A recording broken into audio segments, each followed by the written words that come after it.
మంచిది. మనమందరము కలిసి అనేక విషయాల్లో మనము దేవుని యొక్క మాటలను జ్ఞాపకం చేసుకుంటూ ఉన్నాము. ఈ భూమి మీదకు యేసుక్రీస్తు ప్రభువారు వచ్చిన తర్వాత అనేక విషయాలు ఆయన కొండ మీద ప్రసంగం ద్వారా మాట్లాడుతూ వచ్చారు. అంతేకాకుండా అనేక మందికి రక్షణ సువార్తను అందిస్తూ పరలోక రాజ్యము సమీపించి ఉన్నది కనుక మీరు మారుమనస్సు పొందాలి అని దేవుని యొక్క మాటలను విస్తారముగా ఆయన ప్రకటన చేశారు. అలా ప్రకటన చేస్తూ ఆయా ప్రాంతాలకు తిరుగుతూ, గ్రామాలకు తిరుగుతూ, ప్రభువుని యొక్క నామాన్ని ఘనపరుస్తూ, తన యొక్క విషయాలన్నిటిని కూడా వారికి విశదపరుస్తూ ఉన్నారు. పరమందున్న దేవుని యొక్క సంగతులు, పరలోక రాజ్యపు సంగతులన్నిటిని కూడా గుర్తు చేస్తా ఉన్నారు. అందులో భాగంగానే ఆయన గ్రామాలకు తిరుగుతూ వచ్చారు. మార్కు సువార్త 1వ అధ్యాయము మార్కు సువార్త 1వ అధ్యాయము 38వ వచన భాగంలో ఈ మాటను మనము గుర్తు చేసుకుందాం. చూడండి ఒకసారి. ఆయన ఇతర సమీప గ్రామములలోనూ నేను ప్రకటించినట్లు వెళ్ళుదము రండి, ఇందు నిమిత్తమే గదా నేను బయలుదేరి వచ్చి తినని వారితో చెప్పాను. కనుక ఆయన ఇతర సమీప గ్రామాలకు వెళుతూ సువార్త ప్రకటన చేస్తూ ఆయన తిరుగుతూ ఉన్న సందర్భంలో ఇది ఇందుకే నేను ఈ భూమి మీదకి వచ్చానని ఆయన చెప్పడం జరిగింది. అలా వెళ్ళిన ప్రతి చోట కూడా మరి విషయాలను దైవికమైనటువంటి సువార్తతో పాటుగా ఒక ఉన్నతమైనటువంటి దేవుని యొక్క మాటలతో పాటుగా అక్కడికి వచ్చినటువంటి రోగంతో ఉన్నవారిని కానీ, బాధలతో ఉన్నవారిని కానీ, వాళ్ళందరినీ ఓదారుస్తూ ఉన్నాడు, ధైర్యపరుస్తూ ఉన్నాడు, వారికి స్వస్థతనిస్తా ఉన్నాడు, వాళ్ళని బాగు చేస్తా ఉన్నాడు. అలాగా ఆయా గ్రామాలు తిరుగుతూ ప్రకటన చేసుకుంటూ ఆయన వెళ్తా ఉన్నాడు. అప్పుడు అలాంటి ప్రకటన చేసుకుంటూ ఉన్నప్పుడు ఆయన కపెర్నహూము అనేటువంటి ఒక ప్రాంతానికి వచ్చాడు. చెప్పండి, ఏ ప్రాంతం అది? కపెర్నహూము. ఆ ప్రాంతానికి వచ్చినప్పుడు అక్కడ జరిగినటువంటి సందర్భాన్నే మనం ఈరోజు ధ్యానం చేసుకుంటా ఉంటాం. ఆ మార్కు సువార్త 2వ అధ్యాయం మొదటి వచ్చిన భాగం నుండి నేను చదువుతాను. చక్కగా వింటూ మనం ధ్యానం చేద్దాం. కొన్ని దినములైన తర్వాత పిమ్మట ఆయన మరలా కపెర్నహూములోనికి వచ్చాను. కపెర్నహూము ప్రాంతానికి వచ్చాడు. యేసుక్రీస్తు ఒక చక్కటి అనుభవాలను మనకు అందించినప్పుడు, ప్రభు యొక్క స్థితి మనకు అర్థమైనప్పుడు, మనము ప్రభుతో పాటు ఎంత చక్కగా కలిసిపోతామంటే ఆయన యొక్క ఉన్నతమైనటువంటి స్థితిని అర్థం చేసుకోగలుగుతాం. కనుక ఆయన ఆ కపెర్నహూము ప్రాంతాలకి వచ్చిన తర్వాత అక్కడ ఉన్నటువంటి ఒక గృహానికి వెళ్ళాడు ఆయన. ఆయన గృహానికి వెళ్ళాడు. చూడండి, అక్కడ ఆయన ఇంట ఉన్నాడని వినవచ్చినప్పుడు అనేకులు కూడి వచ్చిరి గనుక వాకిటినైనను వారికి స్థలము లేకపోయాను. ఒక్కొక్క మాటగా మీకు ఒక 4 మాటలుగా జ్ఞాపకం చేస్తాను. ఇందులో మొదటి మాట ఏంటంటే, ప్రభువు ఆ ఇంట ఉన్నాడు. ప్రభువు ఆ ఇంట ఉన్నాడు. ఎప్పుడైనా సరే చూడండి, ప్రభు ఉన్న చోట చాలా సందడిగా, చాలా ఆనందంగా, చాలా ఆహ్లాదకరంగా ఉంటది. అంటే ప్రభు ఉన్నటువంటి ఇల్లు అద్భుతంగా ఉంటదన్నమాట. ప్రతి ఇంట్లోనూ కూడా ఎన్ని వస్తువులున్నాయి, ఎంత సంపద ఉంది, ఎంత మేనేజ్మెంట్ ఉంది, ఎంతమంది ఉన్నారు అనే దానికన్నా ఆ ఇంటిలో ప్రభు ఉన్నాడా అనే విషయం జ్ఞాపకొస్తే చాలు. ఎవరుండాలి? ప్రభు ఉండాలి ఇంట్లో. ఆ ఇంట్లో ప్రభు ఉంటే భలే ఉంటది కదా! అసలు అక్కడ ఎలా ఉంటది? ఎంత సందడిగా ఉంటది, ఎంత ఆనందంగా ఉంటది. అన్ని విషయాలు మర్చిపోతాం కదా! మార్త ఇంటికొచ్చినప్పుడు మార్త లోపలుండిపోయింది. కానీ మరియ వచ్చి యేసు పాదాల దగ్గర కూర్చొని నేర్చుకుంటా ఉంది. కానీ లోక సంబంధంగా, లోకానుసారంగా మనం ఆలోచిస్తే గనక వాళ్ళక్కడే ఉండిపోతారు. వాళ్ళ ఆలోచన విధానం కూడా అక్కడే ఉండిపోద్ది. కానీ ప్రభు యొక్క మనస్సును మనం తెలుసుకున్న వాళ్ళమైతే మనం ప్రభువునే ఆహ్వానిస్తాం. మనిషి ఆఫ్టర్ ఆల్ ఒక మనిషి ఒక అధికారంలో ఉన్నవాడు మన ఇంటికొస్తే మనం ఇంత అలా ఫీల్ అయిపోతున్నాం. అదే ప్రభు మన ఇంట్లో ఉంటే ఎలా ఉంటది? ప్రభు ఏం కోరుకుంటాడు? నాకు సరిగ్గా మర్యాద చేయలేదంటాడా? నాకు కూల్ డ్రింక్ ఇవ్వలేదంటాడా? నాకు దండేసి దండం పెట్టలేదంటాడా? ఏమనుకుంటాడాయన? అసలు ఇలాంటివేమైనా కోరుకుంటాడాయన? మీరందరూ బాగున్నారా? లేదా? మీ ఆరోగ్యాలు ఎలా ఉన్నాయి? మీ ఆత్మీయ స్థితులు ఎలా ఉన్నాయి? మీరు ఏ విధమైనటువంటి తలంపులు కలిగి ఉన్నారు? ఈ విషయాలనే ఆలోచిస్తాం. కనుక ఆ ఇంట అప్పటిదాకా ఆ ఇల్లు సందడిగా లేదు గానీ, ప్రభు ఆ ఇంటికొచ్చేటప్పటికి ఎలా ఉందండి ఆ ఇల్లు? ఎంతో సంతోషంతో నిండిపోయింది. చాలా సందడిగా ఉంది. ఇప్పుడు అలాంటి ఇంటికి చూడండి అక్కడుంటది. అలాంటి ఇంటికి ఆయన ఏం చేస్తున్నాడక్కడ? ఆయన ఇంట ఉన్నాడని వినవచ్చినప్పుడు అనేకులు కూడి వచ్చిరి గనుక వాకిటనైనను వారికి స్థలం లేకపోయినాడు. వాకిట్లో ఏముందంట అంటే ఇల్లు నిండిపోయింది. బాగా వినాలి సందర్భాలు. ఇల్లు నిండిపోయింది. బయట వాకిట కూడా నిండిపోయింది. ఖాళీ లేదు. ఆ జనం ఎప్పుడు దాకా ఉంటారు అక్కడంటే ప్రభు ఉన్నంతసేపు అక్కడే ఉంటారు. ప్రభు ఎప్పుడు అక్కడే ఉంటాడు. ప్రభు ఏ ఇంట్లో ఉంటే ఆ ఇంట్లో ఆనందంగా ఉంటది. ప్రభు ఏ ఇంట్లో లేకపోతే ఆ ఇల్లంతా కూడా ఖాళీ అయిపోద్ది. ప్రభువు లేకపోతే దెయ్యాలన్నీ వస్తాయి అక్కడికి. ప్రభు ఉంటే అపవాదికి చోటెక్కడ ఉండదు. ప్రభు ఉన్న చోట అంత ఆనందమే ఉంటుంది, సంతోషం ఉంటుంది. ఎలాంటి పరిస్థితిలోనైనా గానీ ప్రభువునే మహింపరిచే సంతోషాలుంటాయి. ప్రభువు లేకపోతే దురాత్మలతో ఆ ఇల్లు నిండిపోయి ఉంటుంది. వాకిటినైనను స్థలం లేదు కనుక ఆయన వారికి వాక్యము బోధించుచుండగా ఏం చెప్పాడంటే ఆయనకి ఇప్పుడు మొట్టమొదటి మాట ప్రభు ఆ ఇంట్లో ఉన్నాడు. రెండో మాట ప్రభు వారికి వాక్యం చెబుతున్నాడు. ఆ ఇంటి దగ్గర వాక్యం ఉంది. ప్రభు ఉన్న చోట వాక్యం ఉంటుంది. ప్రభు ఉన్న ఇల్లు సంతోషంగా ఉంటుంది. రెండో మాట ప్రభు ఉన్న చోట వాక్యం ఉంటుంది. వాక్యాన్ని ఎంత అద్భుతం అంటే వాక్యమైన దేవుడు వాక్యంతో అక్కడే ఉన్నాడు.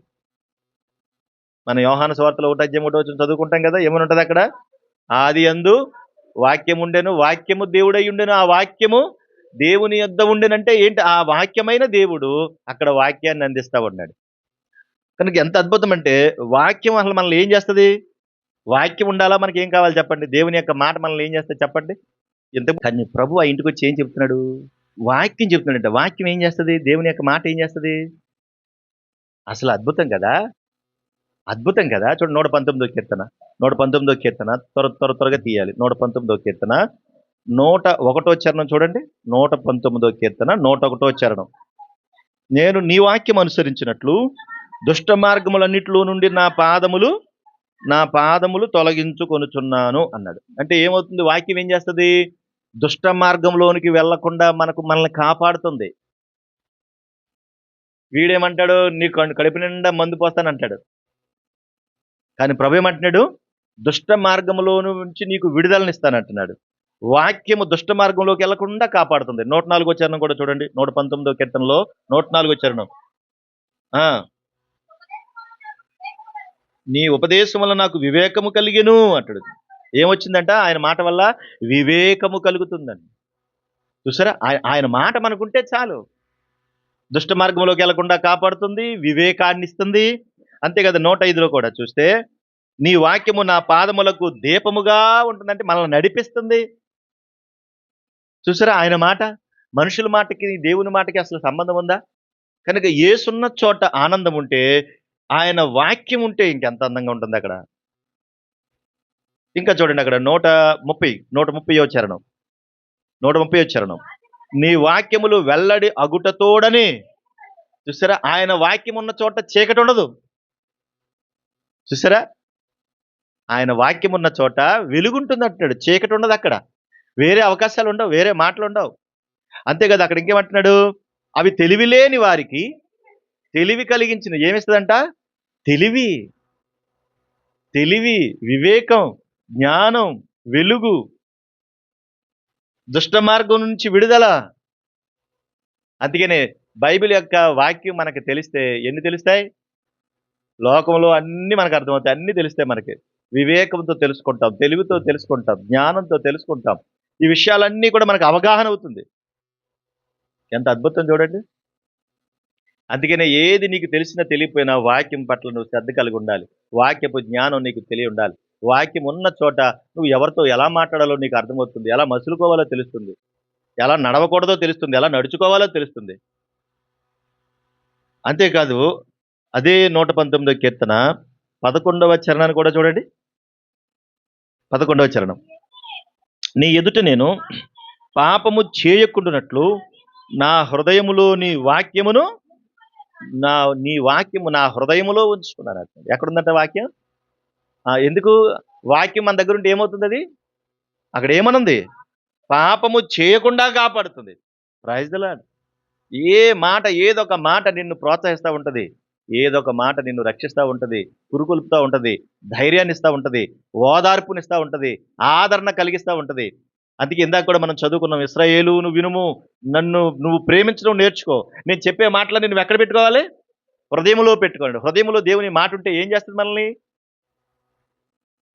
అప్పుడప్పుడు ఇలా అనిపిస్తుంది, అయ్యో నాకెవరు లేరు, నన్ను చూసేవారు ఎవరు లేరు, నన్ను పట్టించుకోవట్లేదు, నేను ఒంటరిగా ఉన్నాను ప్రభా అని అనిపిస్తుంది. అప్పుడు ఆ వాక్యం నీకు జ్ఞాపకం వచ్చింది అనుకోండి, అప్పుడు వెంటనే కూడా ఎక్కలేని శక్తి మనకి వస్తుంది. ఎక్కడ లేని బలం వస్తుంది మనకి వాక్యము జ్ఞానం వస్తే. నీ తల్లి నీ తండ్రి అందరూ నిన్ను విడిచిపెట్టినా నేను నిన్ను విడువను ఎడబాయను అన్నాను. కొండల తట్టు నేను కళ్ళెత్తి చూస్తూ ఉన్నాను అంటే, ప్రభువా నాకు ఎవరు సహాయం చేస్తారంటే, ఇదిగో పైనుండి నేను నీకు సహాయం చేస్తానన్నా. నేనే నీకు సహాయం చేస్తాను అంటే చూడండి, ఇప్పుడు వాక్య జ్ఞాపకం వస్తే అసలు మన చుట్టూ ఎంతమంది ఉన్నా లేకపోయినా కానీ ప్రభు మనకు తోడుంటే చాలు. ఇంకెవరు మనకు అవసరం లేదు. అంతలాగా దగ్గరగా దేవునికి దగ్గరగా మనం బతకాలి. మరి ఇప్పుడు నీ దగ్గర ఏమున్నాయి? వాక్యం తప్ప అన్నీ ఉంటాయి. వాక్యం తప్ప అన్నీ ఉంటాయి. వాక్యాన్ని నేర్పించండమ్మా అంటే నేర్పించరు. వాక్యం నేర్చుకోండమ్మా అంటే నేర్చుకోరు. వాక్యం చెప్పాలమ్మా అంటే వాక్యం చెప్పరు. కనుక వాక్యపు లోతు మనకు అర్థమైతే ఎంత బాగుంటుందో. ఆ రోజున కపెర్నహూము ప్రాంతంలో ఆ ఇంట్లోనికి వెళితే అక్కడ అంతమంది ఎందుకు వచ్చారు? ఏం చూద్దామని వచ్చారు? ఎవరున్నారు అక్కడ? ప్రభు ఉన్నాడు అక్కడ. ప్రభు ఏం చెప్తున్నాడంటే అక్కడికి వాక్యమే చెప్తున్నాడు వాళ్ళకి. అమ్మా, చాలా సంఘాల్లో ఏం చేస్తారు తెలుసా? పాటలు 2-3 గంటలు పాడతారు. ఎంతసేపు? పైగా ఎలా పాడతారనుకుంటున్నాడు? ఒక్కొక్కడు వస్తాడు, ఒక్కొక్కరు వస్తాడు. వాళ్ళ రాగాలు, వాళ్ళ ఆలాపనలు, వాళ్ళ డ్రెస్ సెన్స్లు ఎరగదీసేస్తా ఉంటారు. 2-3 గంటలు పాటలే పాడతారు. సరిగ్గా వాక్యం మొదలు పెడుతున్నాక ఏం చేస్తారు తెలుసా? ఒకరి తర్వాత ఒకరు వెళ్ళిపోతారు. వాక్యానికి చోటు ఉండదు అక్కడ. వాక్యానికి చోటు లేని ఇల్లు సైతాను కొంపలా ఉంటుంది. అదో పెద్ద సైతాను కొంప. అక్కడ వాక్యం ఉండాలి. వాక్యము నీ కుటుంబాన్ని నిన్ను వెలిగిస్తుంది. కనుక అన్నీ ఉన్నాయి. వాక్యం లేకపోతే ఏం ఉపయోగం? వాక్యం అంటే యేసయ్యే కదా. కనుక అక్కడ ఎవరు ఉండాలి? ఇప్పుడు ప్రభు ఉండాలి. ప్రభువుకి ఆ ఇంట్లో ప్రథమ స్థానం ఇవ్వాలి. ఆ వాక్యం వెలిగిస్తూ ఉంటుంది. ఒక మాట జ్ఞాపకం చేస్తాను. అపొస్తలుల కార్యములు 9వ అధ్యాయం. అపొస్తలుల కార్యములు 9వ అధ్యాయం మొదటి వచ్చిన భాగం నుంచి మనం చూస్తే, నేను చదువుతాను చూడండి. సౌలు ఇంకను ప్రభు యొక్క శిష్యులు బెదిరించుట, హత్య చేయుట తనకు ఆధారమైనట్టు ప్రధాన యాజకుల దగ్గరికి వెళ్ళి ఈ మార్గంలో ఉన్న పురుషుల్ని స్త్రీలందరినీ కూడా బంధించి తీసుకొస్తానని దమస్కులోనికి వెళ్ళడానికి సిద్ధమైపోయాడు పౌలు గారు. కానీ దారిలో కనిపించాడు ఎవరు? యేసుక్రీస్తు ప్రభు వారు కనిపించి ఆయన మాట్లాడాడు. ఆయన మాట్లాడగానే ఈయన యొక్క హృదయం మారిపోయింది. ఎవరు మార్చారంటే వాక్యమైన ప్రభు మార్చాడు. వాక్యం నీ హృదయాన్ని శుద్ధి చేస్తుంది, నీ మనసును మారుస్తుంది. ఎంత బాగుంటుందండి. చిన్నప్పుడు హరికథలు బుర్రకథలు అన్నీ ఉండేవి. ఎంతమంది మారుతారు వాటి ద్వారా? హరి కథ, బుర్ర కథ, తంబుర కథ, అన్ని కథలు కథలు కథలు కథలు. వాటి వల్ల ఎంతమంది మారుతారు? కానీ దేవుని మాట మారుస్తుంది. ఇక్కడ ఒక ఉగ్రవాది, ఒక తీవ్రవాది, ఒక హంతకుడు, ఒక దుష్టుడు, మత పిచ్చి కలిగిన వాడు, అలాంటి వాడిని యేసుక్రీస్తు ప్రభు వారు తన మాటల చేత మార్చాడు. ఎందుకయ్యా చంపుతున్నావంటే, నేను ఎక్కడ చంపాను అన్నాడు. నువ్వు హింసించేది అందరిని ఎవరనుకుంటున్నావు? నన్నే అన్నాడు. ఎందుకు హింస చేస్తున్నావు అన్నాడు. లేదు, నువ్వు మారాలి. ఆ హింస మంచిది కాదు. తన హృదయాన్ని ఆయన మాట తాకగానే అతను మారాడు. ఇప్పుడు సౌలు ఏమైపోయాడు? పౌలుగా మారిపోయాడు. చూడండి, పౌలుగా మారిపోయినటువంటి ఆయన ఎంత అద్భుతంగా దేవుని కొరకు పరుగులెత్తాడో, దేవుని కొరకు పని చేశాడో. మామూలుడు అంటే మామూలుడేం కాదు. ఒకసారి చూడండి, అదే అపొస్తలుల కార్యములు 22వ వచనం, 14-22. శిష్యుల మనసులను దృఢపరిచి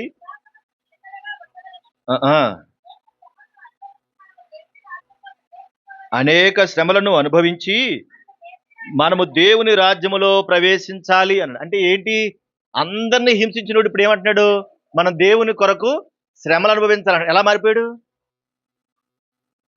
దేవుని పని చెప్తే హింసించేవాడు ఇప్పుడు ఆ దేవుని కొరకు శ్రమలు అనుభవించేవాడుగా మారిపోయాడు. అంటే ఒక దుష్టుడు ఒక మంచివాడిగా మారిపోయాడు. దేవుని యొక్క మాట హృదయాన్ని మారుస్తుంది. ఎవ్వరు మార్చలేరు. ఎవరిని మార్చలేరు. మార్చగలరండి? ఎవరైనా మార్చగలరా? ఈరోజు ఏదో అంటున్నారు, మత మార్పిడి చేసేస్తున్నారు, మత ప్రచారం చేసేస్తున్నారు. మత ప్రచారం ఎవరు చేస్తే మాత్రం మారతారా? ఎవరు మారతారండి?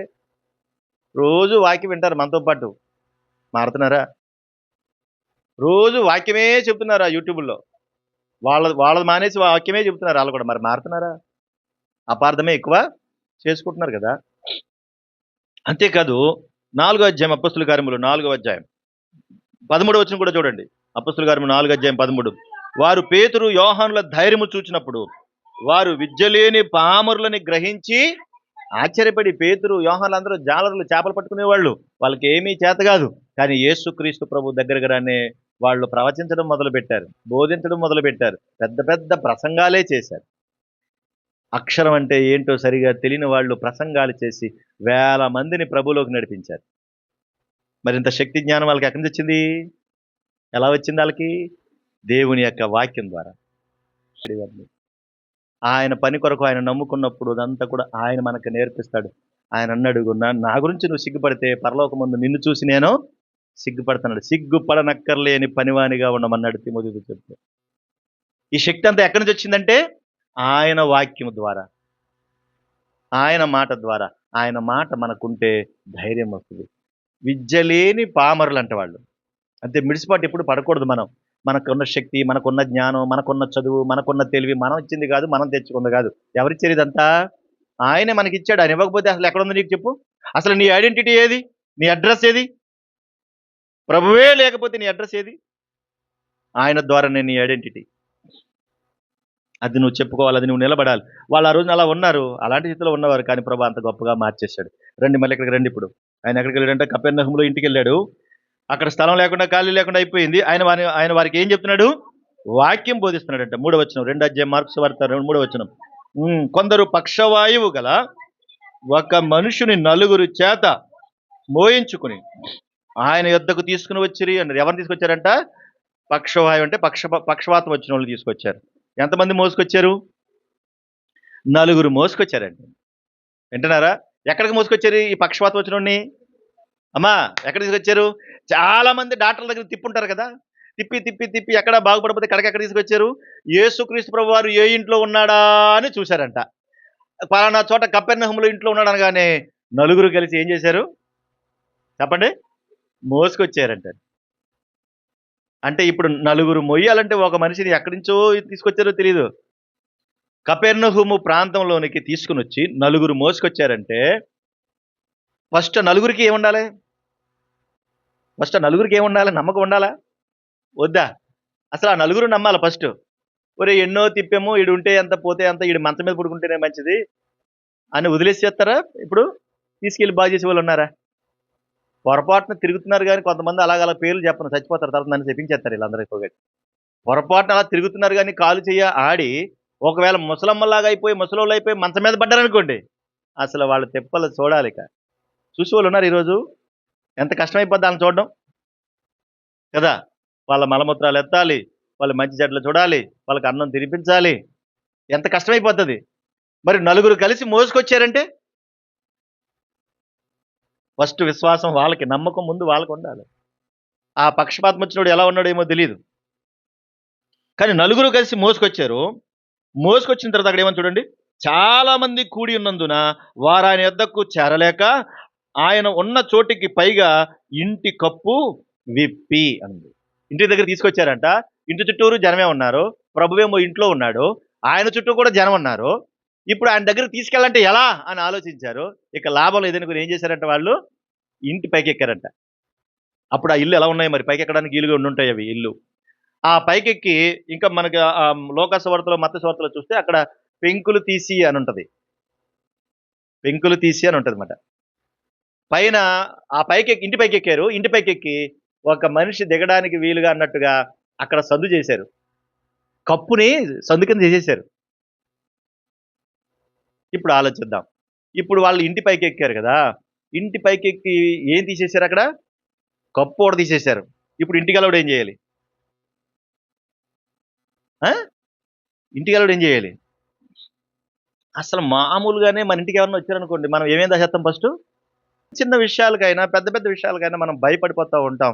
ఇప్పుడు ఇంటి పైకి ఎక్కి కప్పే పీకేస్తే ఇంటి వానరు ఏం చేయాలి? ఆ ఇంటి వానరు కూడా ఏం చేశాడు? ఏం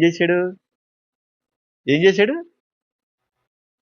కప్పు పీకేసినా సరే తన సహకారాన్ని అందించాడు. Praise lord. కప్పు పీకేసినా తన సహకారాన్ని అందించాడు. 9 మోసుకొచ్చారు, 9 కూడా నమ్మకంతో తీసుకొచ్చారు. పైకెక్కారు, కప్పు తీశారు, ఇంటి వానరు ఏం చేశాడు? ఏమీ మారు మాట మాట్లాడలేదు. ఇప్పుడు ప్రభువు ఇంట్లో మాట్లాడుతున్నాడు. ఇంట్లో మాట్లాడుతూ ఉంటే ప్రభు చుట్టూ ఎంతమంది ఉంటారు? చాలా మంది ఉన్నారు. ఇంటి బయట జనమే, ఇంటి లోపల జనమే. ఇప్పుడు పైనుంచి ఏం చేయాలి? ఆయన్ని ప్రభు ఉన్న చోటుకి అలా దింపాలి. దింపితే ఫస్ట్ అక్కడ ఎవరు ఖాళీ చేయాలి? ప్రభు ఉన్నాడు అక్కడ. ప్రభు చుట్టూ జనం ఉన్నారు కదా! ఇప్పుడు ఆళ్ళు ఏం చేయాలి? ఒరే బాబు ఆకాశంలో నుంచి దిగుతున్నాడు ఏంట్రా అని చెప్పి ఫస్ట్ ఈళ్ళేం చేయాలి? ఖాళీ చేయాలా వద్దా? కానీ ఆళ్ళు ఖాళీ చేయకపోతే? మేము పొద్దుననగా వచ్చాం. నాకు తలనొప్పి, నాకు కాళ్ళు నొప్పి, నా ఏళ్ళు నొప్పి, నా నడుము నొప్పి. ముందు నా నొప్పి తగ్గితేనే గాని నిన్ను చూడడానికి వీల్లేదు. ప్రభు నాతోనే ఉండాలి. నాతో మాట్లాడాలి. అందరూ దెబ్బలాడితే? కానీ పైనుంచి అలా అతన్ని దింపగానే చుట్టూ ఉన్న వాళ్ళందరూ కూడా ప్లేస్ ఇచ్చారు. Praise the lord. చుట్టూ ఉన్న వాళ్ళు ఏం చేశారంట? ప్లేస్ ఇచ్చారు. ప్లేస్ ఇచ్చారండి. రండి అని. అంటే వాళ్ళు కూడా ఇతను బాగుపడాలనే ఆశ వాళ్ళకు కూడా ఉంది. ఆ బయటున్న వాళ్ళందరూ కూడా ప్లేస్ ఇచ్చారు. చుట్టూ ఉన్న వాళ్ళు కూడా ప్లేస్ ఇచ్చారు. కారణం ఏంటి అనంటే చూడండి, తెస్సలోనికి రాసిన రెండో పత్రిక చూద్దాం. తెస్సలోనికి రాసిన రెండో పత్రిక 3వ అధ్యాయము 3వ వచనం. 3వ అధ్యాయము 3వ వచనం చదువుదాం. అయితే ప్రభువు నమ్మదగినవాడు, ఆయన మిమ్మల్ని స్థిరపరిచి దుష్టత్వము నుండి, ఎవరంటే అక్కడ నమ్మదగిన వారు? ప్రభువు నమ్మదగినవాడు. మనుషులు ఎవరు సహాయము చేయరు. ఇంట్లో ఉన్న వాళ్ళు నమ్మారు, ఆయన చుట్టూ ఉన్న వాళ్ళు నమ్మారు, తీసుకొచ్చిన నలుగురు నమ్మారు, ఆ పైన ఉన్నటువంటి ఆ పక్షపాతం వచ్చినప్పుడు కూడా నమ్మాడు. ఆ కొరింథీయులకు రాసిన మొదటి పత్రిక 1వ అధ్యాయం 9వ వచనం కూడా. కొరింథీయులకు రాసిన మొదటి పత్రిక 1వ అధ్యాయం 9వ వచనం కూడా చూడండి.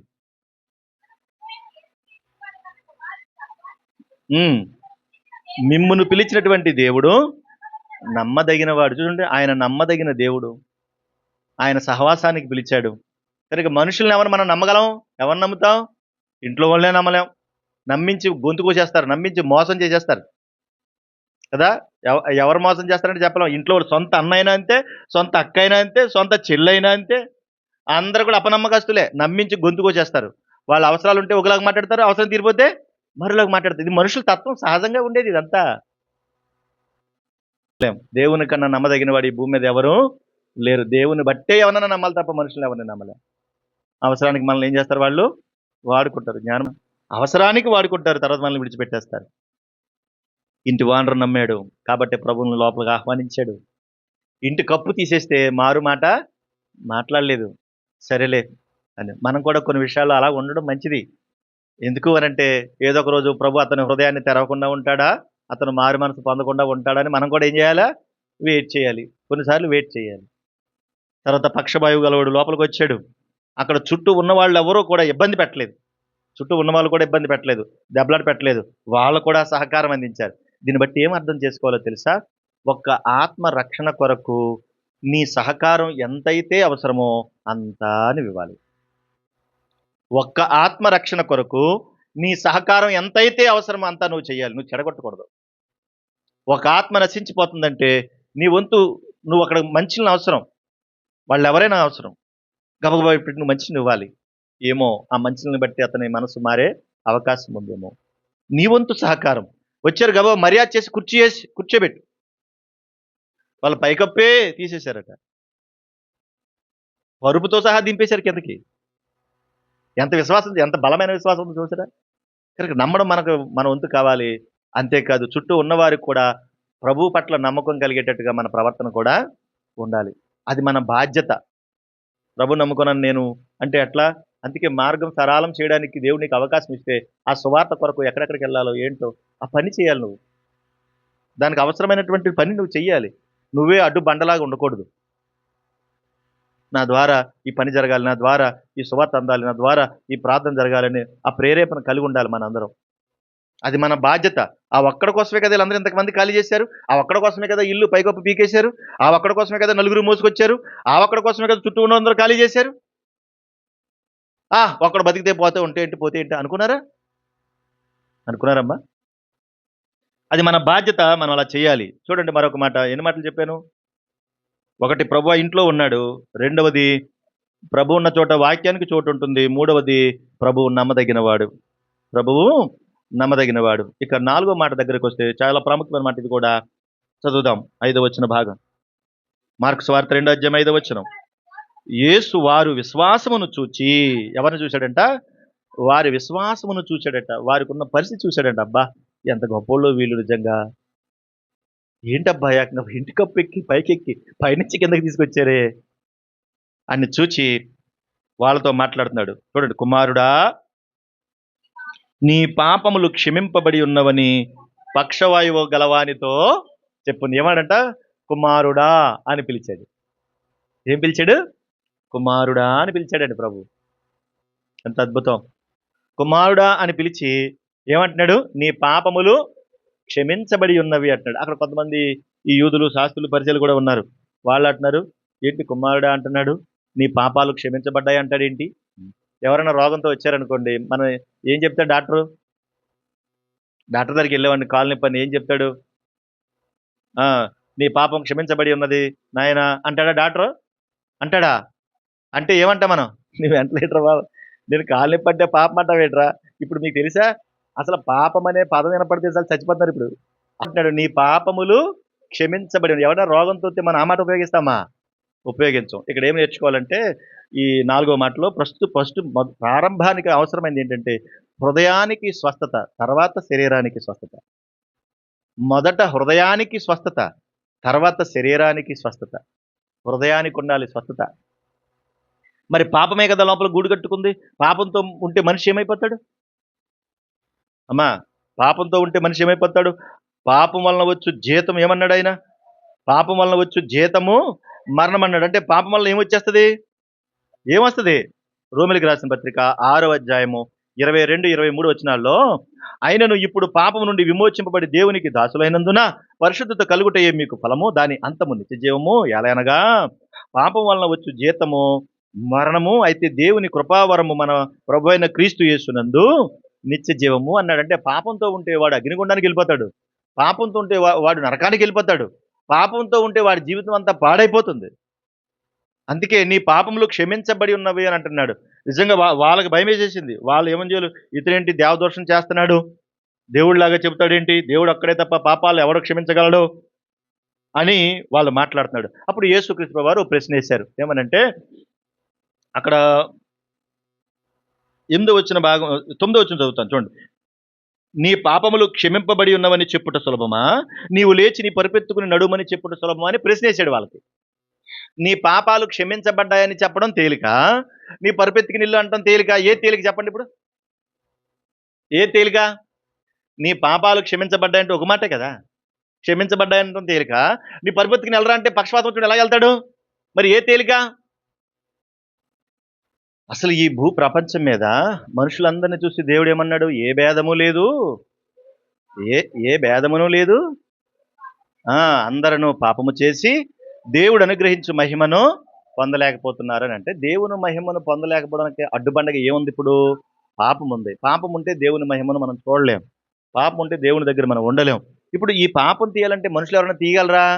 ఎవరు తీయగలరు. పక్షపాతం వచ్చినప్పుడు డాక్టర్ దగ్గరికి వెళ్ళి వైద్యం చేయించుకుంటే వాడు తిరిగి బాగుపడతాడు. కానీ పాపాన్ని ఎవరు తీయగలరు? ఎవరు తీయలేరు. పాపాన్ని ఎవ్వరూ తీయలేరు, దేవుడే తీయగలడు. అందుకని ఏది తేలిక అని వాళ్ళని ప్రశ్నేశాడు. అందుకని ఏది తేలిక అని అడిగాడు. వాళ్ళు ఏమీ చెప్పలేదు. అప్పుడు ఆయన అంటున్నాడు 10వ వచనంలో, అయితే పాపములు క్షమించుటకు, మార్కు సువార్త 2వ అధ్యాయం 10వ వచనం, అయితే పాపములు క్షమించుటకు భూమి మీద మనుష్య కుమారునికి అధికారము కలదని మీరు తెలుసుకోండి అని చెప్పి పక్షవాయువు గలవాడిని చూచి నీవు లేచి నీ పరిపెత్తుకుని ఇంటికి వా అన్నాడు. అంటే పాపాలు క్షమించడానికి నాకు అధికారం ఉందన్నాడు. అందుకనే పాపములు క్షమించగలిగేటువంటి స్థితి ప్రభువుకు తప్ప ఈ భూమి మీద ఎవ్వరికీ లేదు. ఎందుకు లేదు అంటే అందరూ పాపాత్ములే గనక. ఒక పాపి మరొకరి పాపాన్ని తీయగలడా? ప్రభువారు అంటాడు, గుడ్డివాడు మరొక గుడ్డివానికి దారి చూపిస్తాడా? ఈడు గుడ్డోడు ఆడు గుడ్డోడు ఇద్దరు కలిసి ఎలా దారి చూపించగలరు? ఇద్దరు పడిపోతారు కదా. పాపం చేసేవాడు మరొక పాపాన్ని ఎలా తీయగలుగుతాడు? అందుకనే క్షమించడానికి అధికారం ఆయన దగ్గర ఉంది. పాపాలు చేసే శక్తి భూమి మీద ఎవరికి లేదు. ఇప్పుడు ఇందుకే నీ పాపం క్షమించబడిందా లేదా? క్షమించబడలేదా? ప్రభు మన పాపాలు క్షమించాడు కాబట్టి మనం ఇక్కడ ఉండగలిగాం. నీ పరిపెత్తుకుని వెళ్ళరా అనంటే వాడు హ్యాపీగా పరిపెత్తుకుని ఏం చేశాడు? వెళ్ళిపోయాడు. ఆ స్వస్థత ప్రభువునందు వాడికి కలిగింది. ఒక్కడి రక్షణ కొరకు ఎంతమంది సహకారం అందించారు చూడండి. నలుగురు మోసుకొచ్చారు, చుట్టూ ఉన్నవారు సహకరించారు, ఇంట్లో ఉన్నవారు సహకరించారు, ఇంటి యజమానుడు సహకరించారు. ఒక్క ఆత్మ కొరకు అంత ప్రయాసపడ్డారు. మన ప్రభు అయిన యేసుక్రీస్తు వారి భూమి మీదకి వచ్చిన తర్వాత మన కొరకు ఆయన ఎంత ప్రయాసపడ్డాడు, దేనికోసం? నా రక్షణ కొరకే కదా మరి. కాదా?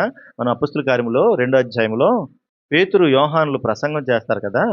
2వ అధ్యాయం 37వ వచనం, 2:37లో చూడండి, వాళ్ళు ప్రసంగం చేస్తే ఆ ప్రసంగం ఇంతకీ ఏం చేశారు వాళ్ళు? ప్రసంగం ఇంతకీ ఏం చేశారు, ఏం చెప్పారు వాళ్ళకంటే, ఆ 35లో చివరి మాటలో, మీరు సిలువ వేసిన ఈ యేసునే దేవుడు ప్రభువుగాను క్రీస్తుగాను నియమించెను అనే మాట 36వ వచనంలో ఉందన్నమాట. మీరు సిలువ వేసినటువంటి క్రీస్తునే దేవుడు ప్రభువుగా క్రీస్తుగా ఈ భూమి మీద నియమించాడు. ఆ ప్రభువుని మీరు సిలువ వేశారు, కానీ ఆ ప్రభు మిమ్మల్ని రక్షిస్తాడు. ఆ ప్రభు మీ ప్రాణాన్ని తీసి మీ ప్రాణం నుంచి మీకు విడుదలనిస్తాడు, మీ పాపం నుంచి మీకు విడుదలనిస్తాడు, మిమ్మల్ని రక్షిస్తాడని చెప్తే వాళ్ళు నమ్మారు. మీరు అర్థమవుతుంది ఇప్పుడు. వాళ్ళంత కష్టపడి వాళ్ళంత ప్రయాసపడి సువార్త ఎందుకు చేశారు అని అంటే, ఆ 37లో అంటాడు, వారు ఈ మాట విని హృదయములో నొచ్చుకుని, అక్కడ ఉంది కదా, సహోదరులారా మేమేమి చేతుమని పేతురును కడమ పుస్తులను అడుగగా అన్నాడు. అంటే ఏమన్నారు వాళ్ళు? వాళ్ళు విన్న మాటలు ఆ హృదయంలో పనిచేశాయి. ఇప్పుడు ఆ హృదయం, ఆ మాట ఎక్కడికి వెళ్ళిపోయిందంటే వాళ్ళ హృదయంలోనికి వెళ్ళింది. యేసు ఆ ఇంట్లో ఉన్నాడు, వాళ్ళ హృదయంలోనికి ఆ దేవుని యొక్క మాటలను పంపిస్తా ఉన్నాడు. నీ ఇంట్లో వరకు నువ్వేం చేయాలి ఇప్పుడు? ఏం చేయాలి మరి? దేవుని యొక్క మాటను ఆ ఇంట్లో ఉన్న హృదయాలన్నిటినీ నింపాలి, నువ్వు నింపాలి. అంతేకాదు ఆ వాక్యము చేత వారి హృదయాలు నింపాలి. ప్రభువు నమ్మదగిన దేవుడని ముందు నువ్వు నమ్మాలి. నీ ఇంట్లో ఉన్న వారికి కూడా నమ్మకం కలిగించాలి. ఎలా నమ్ముతారు వాళ్ళు? నువ్వు మాట్లాడుతుంటే అందులో ప్రేమ కనపట్టలేదు, అప్పుడు వాళ్ళు ఎలా మారుతారు? ఆ మార్పు నీ నుండే ప్రారంభం కావాలి. హృదయానికి స్వస్థత కావాలి, శరీరానికి స్వస్థత అనంతరం తర్వాత వస్తుంది. హృదయానికి స్వస్థత లేకపోతే వాడు పాపంతోనే నశించిపోతాడు కదా. బేదలాజరు రోగం వచ్చింది, రోగంతోనే చనిపోయాడా, రోగం లేకుండా చనిపోయాడా? అమ్మా, రోగంతోనే చనిపోయాడు. ఎక్కడికి వెళ్ళాడు? పరదేశికి వెళ్ళలేదా? వెళ్ళాడు కదా. కానీ వాడికి ఏ రోగం లేదు, ఆ ధనవంతుడికి బాగా తిని చక్కగా సుఖంగా బతికేశాడు. కానీ ఎక్కడ పోయాడు? వాడి హృదయానికి స్వస్థత లేదు.